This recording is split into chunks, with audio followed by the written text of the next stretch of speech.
የአብርሽ የኤፋና የሃይሚ አባት የሆኑት ጋሽዬ ሰበር በተባለ መረጃ ያሉትን ዝርዝር ጉዳዮች ሁሉ ጣልቃ ገብተውበታል። በዝርዝርም አስደምጣችኋለሁ። ጋሽዬ ባሉበት ፈጣሪ አምላክ ጤናዎትን ይስጦት። ሁሌም ሀቀኛ እንደሆኑ ሁሌም እንደ አባት የሚያስተላልፉት ንግግር እኛም የምንወድ የምናከብረው ጉዳይ ነው።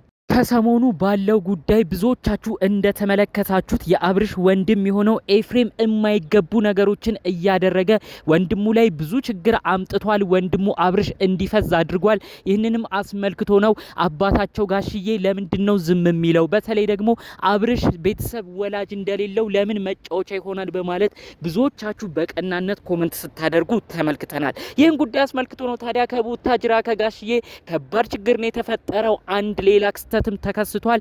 ኤፋ የተባለው ልጅ አሁንም ተጋብቶ ከአባቱ ጋር ደግሞ ሌላ ችግር ውስጥ ሊገባ ነው።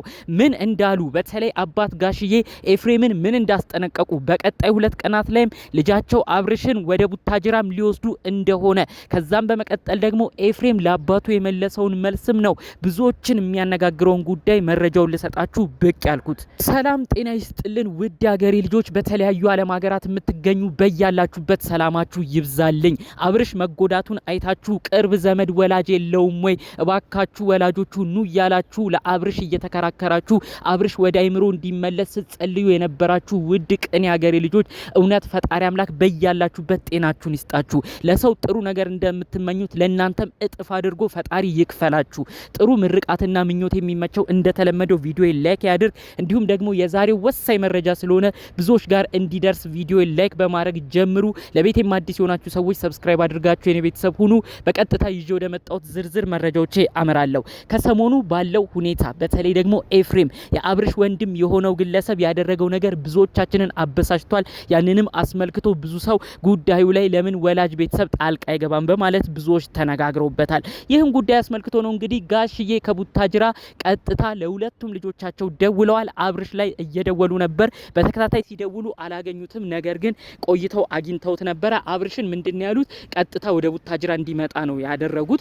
ወደ ቡታጅራ እኔ ጋር ትመጣለህ፣ አይምሮህ ይረጋጋል፣ መንፈስ ይታደሳል፣ እኔ ጋር ጊዜ ያሳልፈ ትሄዳለህ ብለው እንግዲህ ለአብርሽ መልእክት እንደላኩበት፣ በሌላ በኩል ደግሞ ኤፍሬምን በከባድ ማስጠንቀቂያ እንደተናገሩት፣ እህት ስትናገር ካልሰማ ህዝቡ ኦዲየንሱ ሁሉ እንደዚህ እየተናገረ ምን አይነት እልህን የተጋባው ብለው ነው እንግዲህ ልጃቸውን ኤፍሬም በከባዱ ሁኔታ ሲያስጠነቅቁት ሲቆጡት እንደነበር በዝርዝር መረጃው የደረሰኝ። የሚገርማችሁ ነገር ኤፋ አባቱን ሁሉ አሁን ላይ እየፈራ አይደለም።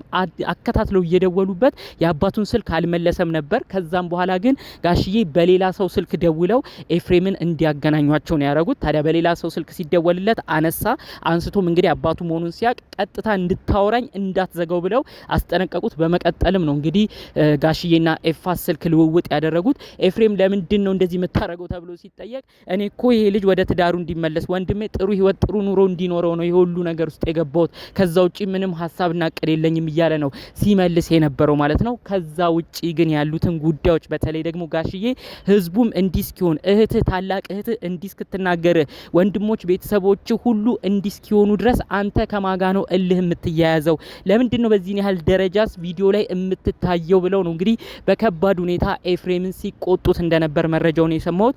ከዚህ በኋላ በነ አብርሽ ጉዳይ ጣልቃ ገብተህ በማይሆን ነገር ብመለከት ህዝቡም የማይሆን ነገር ወንድሙን አደረገ ተብለክ ብመለከት እኔ እናንተ ያለንን ነገር የሚቆርጥልኝ ይሆናል ብለው ነው ከባድ ማስጠንቀቂያቸውንም ያሰሙት ማለት ነው። ኤፍሬም እንግዲህ አሁንም ቢሆን ለአባቱ ያው ትንሽ ባለው ነገር አለመስማማት ቢኖርም የመፍራት ነገርም ስላለው አባቱ ስልክ አንስቶ አልመለሰም ነበር። ልክ ግን ስልኩ ከተነሳ በኋላ የአባቱን ቃል እሺ እሺ እያለ ሲቀበል እንደነበር ነው መረጃውን የሰማሁትና አባት ጋሽዬ በሁኔታው በጣም ተናደዋል። አያይዘው ደግሞ አንድ ነገር ነግረውታል ራሳቸው ጋሽዬ ለኤፍሬም ምንድን ያሉት ጋሽዬ እኔ ራሱ እኮ አብርሽ ከሩታ ጋር ቢቀጥል ደስ ይለኛል፣ አልጠላም ነበር። የልጅ ማዕረግ ያየሁት አያት የሆንኩት በሩታ ነው። ሩታን ወዳታለሁ፣ አከብራታለሁ። አብርሽና ሩታ አንድ ላይ ቢቀጥሉ ደስ ይለኛል። ነገር ግን አንተ በምትሄድበት ርቀት የተንኮል ሴራ እየተራመድኩኝ ግን ራሴንም በሚያስጠምድ መልኩ በማይሆን ነገር አልሳተፍም። አንተ ጥሩ የሰራ መስለው ጭራሽ የማይሆን ተግባር ውስጥ ነው የተሳተፍከው ብለው ነው እንግዲህ አንድ በአንድ ሲነግሩት የነበረው። ከሚገርማችሁ ነገር ጋሽዬ ብዙ ጊዜ ነው እንግዲህ ሩታን ይደግፏታል። ብዙ ጊዜም ሲጣሉ ለማስታረቅ ይሞክራሉ። ነገር ግን ጋሽዬ የማይሆን ተግባር እንደዚህ የወረደ ስራንም ሰርተው አያውቁም። ይህንንም አስመልክቶ በጣም በመናደድ አንተ ምንድነው የምታስወቅሰኝ?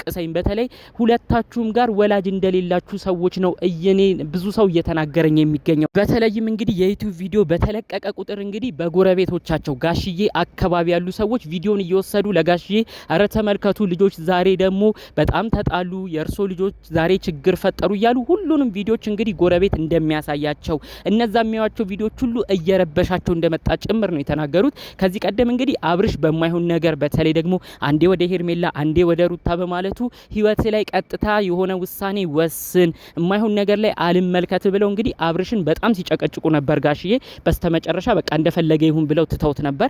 አሁን ደግሞ እንግዲህ ኤፍሬም መጥቶ የሚያደርገው ነገር ብዙ ሰው ሲያስደነግጥ ነው። በሁኔታው በጣም ተናደው እኔ ቀደም ሲል በአብርሽ አሁን ደግሞ በኤፍሬም በምን ምክንያት ነው ለዚህ ሁሉ ነገር የምወቀሰው? እናንተ ልጆች ለምንድን ነው የምታስወቅሱኝ?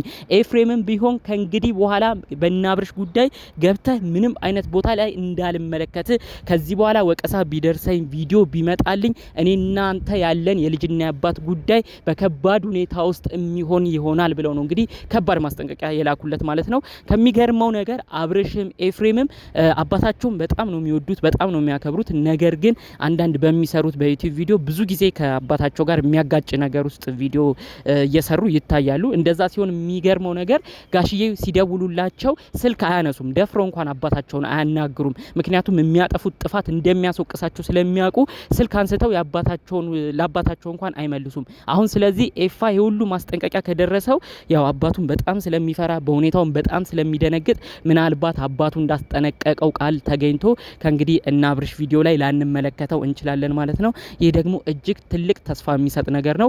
ኤፋም እንግዲህ በሁኔታዎች ሁሉ ያው ይቅርታም ለመጠየቅም እንደተስማማም በሌላ በኩል መረጃውን እንደዚሁ ሲነግሩ ነው የነበረው።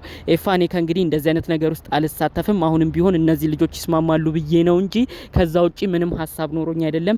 እንደ አባት እንደ ቤተሰብ ደግሞ ይሄ ሁሉ ሰው እንዲከፋብኝ አልፈልግም ብሎ ነው እንግዲህ በከባዱ ለአባቱ መልስ ሲሰጥ እንደነበረም አያይዞ መረጃው እየደረሰኝ ማለት ነው።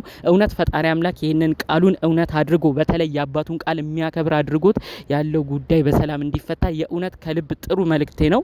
ነገር ግን አንዱ ደግሞ ሁኔታ ትንሽ ተፈርቷል። በዚሁ አያይዤ የምነግራችሁ እሱ ምንድነው እንግዲህ አሁን ላይ ባደረጉት ነገር ኤፍሬም አባቱን ሲቆጣው ተጸጽቶ ከእንግዲህ መጥፎ ነገር ላይ አልሳተፍም ብሎ ራሱን ቢገድብም ያደረገው ነገር ግን ጣጣና ጦስ ይዞ ሳይመጣ እንዳልቀረ ነው አያይዤ የምነግራችሁ። ሄርሜላን እንደተመለከታችኋት እንግዲህ በድንጋጤ ሆና ስትወድቅ የሆነ ነገር ሳይመታት እንዳልቀረ መረጃው እየተሰማ ነው። ያንን አስመልክቶ አፋፍሰው ሆስፒታል ወስደዋታል። ሆስፒታል ከገባችን በኋላ እንግዲህ ጽንሷ ላይ እንዲሁም እንግዲህ እርጉዝ መሆኗን ብዙዎቻችን እናውቃለን። በቪዲዮም ስትናገር ጽንሷ ላይም የሆነ ችግር ሳያመጣበት አይቀርም ዶክተሮችም እየተሯሯጡ እንደሚገኙም ሰምተናል። ይሄ ነገር እንግዲህ ምን አይነት ጣጣና ጦስ ይዞ እንደመጣ ተመልከቱት። ኤፍሬም ያደረገው ነገር ጸጽቶት ከእንግዲህ እንዲህ ላይ ያደርግ ይችላል። ነገር ግን በሄርሜላ በኩል የሚበላሸው ነገር ሌላ ችግር ቢያመጣ ደግሞ ጸጸቱ ምን ያህል እጥፍ ድርብ እንደሚሆንም ተመልከቱት። ስለዚህ እባክህ ኤፍሬም በምታረገው እያንዳንዱ ነገር ቀጥሎ ምንድነው የሚያመጣው? እኔንስ ምን አይነት ነገር ያስጠይቀኛል ብለ ሁሉን ነገር ቆም ብለ ለማሰብ ሞክር። በዛ ላይ የምትወዷቸው የምታከብሯቸውን አባታችሁን ጋሽዬ ባሉበት ቦታ እንዲጨነቁ አታድርጉ። ብዙ ሰው ቪዲዮ ሲለቀቅ እሳቸውን ነው ቀድሞ ለምንድነው የማይመጡት? ለምንድነው ልጃቸውን አብርሽ የማያረጋጉት? ኤፋንስ ለምን አይቆጡም እያሉ ነው ብዙ ሰው የሚናገረው። ስለዚህ አባት ጋሽዬ ብዙ መካሪ ናቸው፣ ለብዙዎች የተረፉ ናቸው። እኚህን የመሰሉ አባት እያላችሁ እናንተ ግን በማይሆን ነገር እየተመለከትናችሁ በብዙ የሚወደዱትን አባታችሁን ባታስጨንቁ መልካም ነው ብዬ አስባለሁ። እባክህ ኤፋ የአባትን ቃልም አክብር በማለት የዛሬን መረጃዎችን እዚህ ላይ ያበቃለሁ። በሌሎች አዳዲስ ጉዳዮች እስክንመለስ ሰላሙን ሁሉ እመኝላችኋለሁ። ሰላም